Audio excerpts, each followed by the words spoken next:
Live from the NBC Connecticut Media Center, this is NBC Connecticut News. We are in weather alert mode on this Sunday morning as Connecticut wakes up after an historic October snowstorm. You are looking live right now in Waterbury, covered with more than a foot of snow there in the Brass City. Good morning, everyone. I am Shirley Chan. What a mess across the state. No question about it. Several towns have received more than a foot of snow, up to close to 2 feet in some towns. Literally hundreds of trees and power lines are down. Here is the bottom line right now from this rare fall nor'easter. The storm's being blamed for one death on Route 85 in Colchester. More than 740,000 homes and businesses are without power at this time. They could be in the dark for days. Now, we obviously are trying to reach out to as many people as possible. We are streaming live online in addition to being on the air. We're at NBCConnecticut.com. You can also watch us by downloading the Ustream app on your smartphone or computer. So if you can reach out to people that you know are without power and let them know that, so we can keep them updated with all the latest information. And you should also know that Governor Malloy has declared a state of emergency. He has also banned non-emergency travel on the Wilbercross and Merritt Parkways, and shelters, of course, have been opened in several communities. We have live team coverage this morning with crews across the state, but we start things off with meteorologist Bob Maxon. Shirley and Brad, I tell you what, Ryan and I have been talking all morning about this, and the fact that in our memory banks and looking at the Connecticut weather records over the last 110, 115 years, plus any annals or journals of things that happened previous to that, this widespread of a storm so out of season to create the issues that we're going to see develop during the day today, we really can't come up with one. Especially because of the coverage, the anchorage of land that's been impacted by this. The amount of customers now without power, the amount of roads that are closed, the trees that are damaged. I would dare say thousands, if not more, tens of thousands of trees have been damaged by this. And the power outages, of course, are as high or higher than they were during Hurricane Irene. And the fact that Irene, it was 80 degrees is a big difference, because now without power, we're going to start talking about some very cold houses coming up tonight. Let's get you started with the here and now. On the radar screens at this hour, we have nothing, okay? The snow is over. The storm is all but gone, moving out into the Gulf of Maine and up into the graveyard of the big nor'easters and heading up into the Canadian Maritimes. Still snowing like crazy in Maine, and if you have friends in New Hampshire or Massachusetts, they're getting lashed out by of wind right now, and the precipitation is winding down. Temperatures are around freezing in the quiet corner this morning, and you'll notice some holes in our observations because without power, the observations can't be transmitted. It's quite simple, actually. Temperatures right now are in the 30s. Winds are blowing around northwest between 5 and 15, gusting to 20 miles per hour, and that is a whole nother issue that Ryan and I will speak of in just a minute. Look at the gust at Long Island Sound Buoy, 40-mile-an-hour wind gust. We have winds that are blowing 22 at Meriden, 23 at Bridgeport.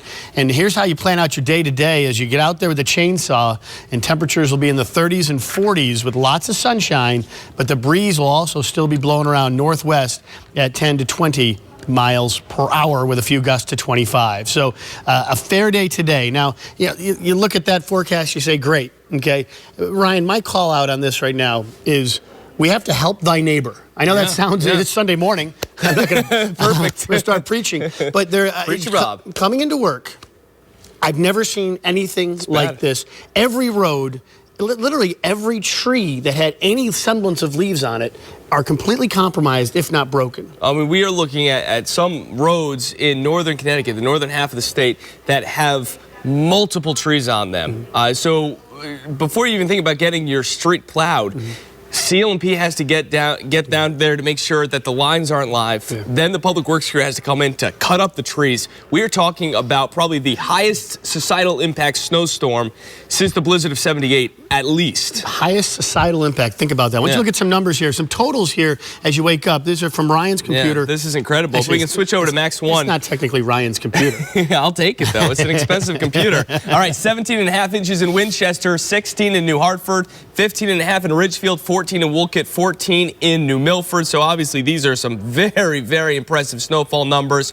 Here's some more for you. Windsor Locks 12.3, Oxford 12.3, West Hartford 12, Manchester 9, Vernon 9. So really, we are looking at record snows across the entire state. Yeah, record-shattering snows, but there are some folks that, especially in maybe the southeastern part of the state, who got lashed out. You mean the only people watching us right now who have power? Yeah, you got hit very hard by Irene, but now the rest of the state kind of shares in the misery that eastern Connecticut felt during Irene. We're going to be without power for days, if not more than a week. One thing I want to add before we toss it back to the anchors, be careful out there. This isn't like Irene. You're not going to be able to see the power lines that are down. They're covered in snow. So when you're taking your dog for a walk this morning, you don't know what's underneath there. So use a lot of caution. I think that's going to be a big danger as we move through the day. And really, no unnecessary travel on any streets or roads is just going to get in the way of trying to bring life back to normal. So back to you guys.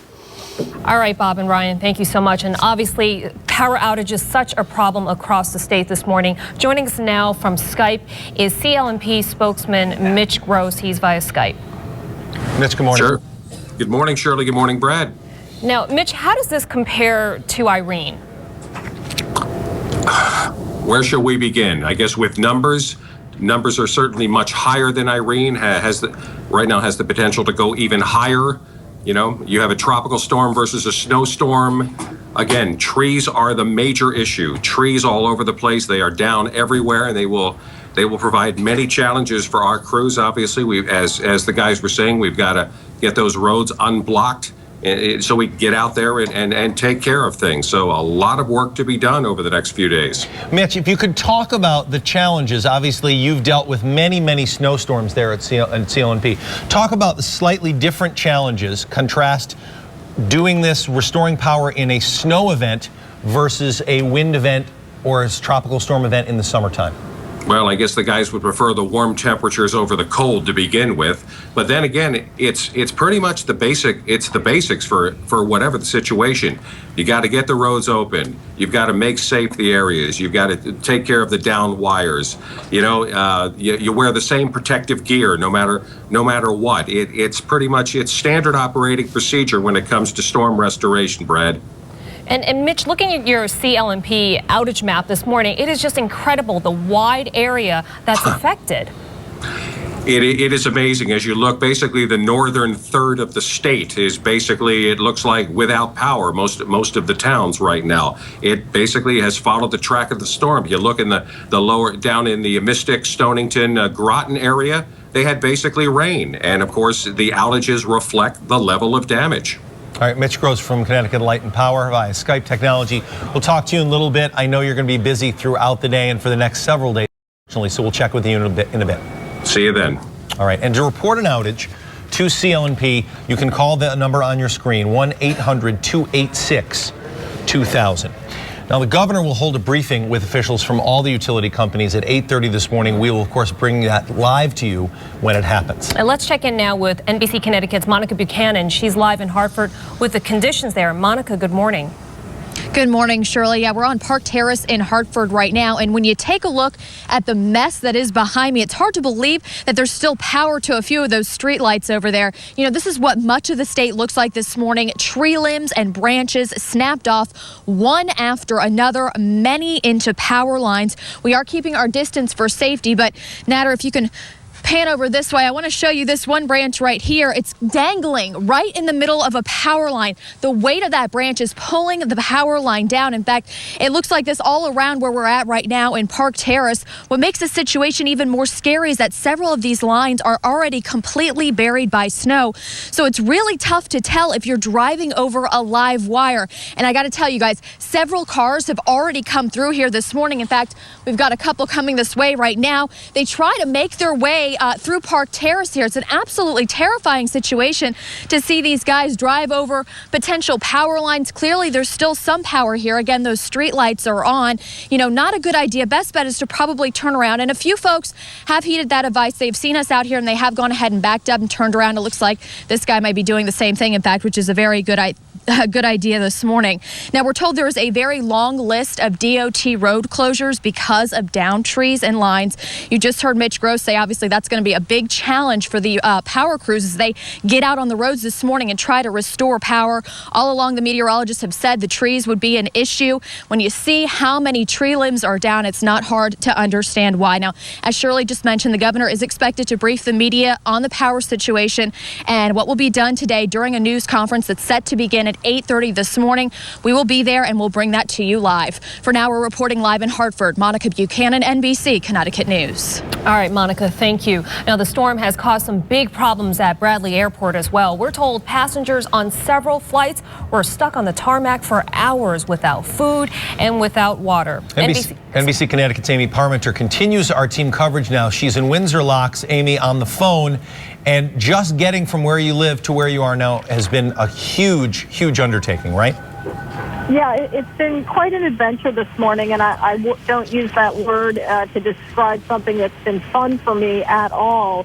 I only live a couple miles from the station, so just getting into work was really a harrowing experience. My husband actually drove me in, and we had to avoid, wires all over the place. I mean, that was the real threat for us.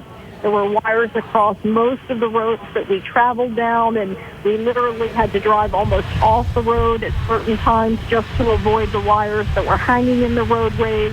I just heard Monica describing a situation where there are so many wires, you don't know what's live, and of course you assume that most of them could be. So just by the time I got to work, I was quite unnerved, as were most people arriving at work this morning. From there, we actually headed out to the airport, and it took us probably twice as long as usual to get to the airport. A lot of the main roads appear to be pretty clear in terms of snow, but there is an icy layer out there, so we had to really take precautions as we headed to the airport. We did see quite a few tow trucks along the way, clearing the main roads. I really think that it's the side roads that are going to be the huge, huge problem in terms of people getting around. And then, of course, with the power lines down, my only thought as I was coming to work was, how in the world is CL&P going to be able to deal with this? I mean, just any one road in particular, almost all of the power lines were, if they weren't snapped down, they were sagging down severely. They were heavily covered with snow. Of course, there are roads that are blocked by the trees and the tree limbs. And so a lot of times, even to get to those sagging power lines or broken lines, that's going to be a whole separate undertaking. So we now have arrived at the airport, and I can tell you that we are not alone here. The airport is filled with hundreds of people who have been sleeping on top throughout the night. They have been stranded here at the airport, and they are just all over the place, literally sleeping in the hallways, sleeping on the floors. It's not the cots. I actually went over to the Sheraton as well, and there are people literally sleeping through the lobby of the Sheraton, also on cots, because so many planes were diverted here to the airport. I think at last count there were 23 planes that were here, arrived at Bradley, diverted from other destinations. And it's just too many people. The airport literally could not handle it in terms of accommodating all of them. Needless to say, people are very tired. They're bothered by the whole situation and exhausted from the experience of what they've been through, but there's really not a whole lot that can be done about it at this point. I am told that some flights are getting out and some flights are arriving, but I just spoke to John Wallace, the media coordinator here at the airport, and he says it's going to be slow going for quite a while this morning here at the airport. Reporting live for us this morning on the phone from Windsor Locks. Amy, we'll check in with you in a little bit. Right now, we want to talk about transportation on the roads in Connecticut. If you are going to head out, it's not particularly wise to do so, but Jeff Adams from the DOT is on the phone right now to give us the very latest situation on where our state roads stand. Jeff, good morning. Good morning. What are we telling people right now? What is the best advice for people in terms of travel? And are there any state roads that are closed down at this point? There are numerous spots that have trees and power lines in the roads. So there are partial closures and some full closures, but it's really just numerous statewide at this point.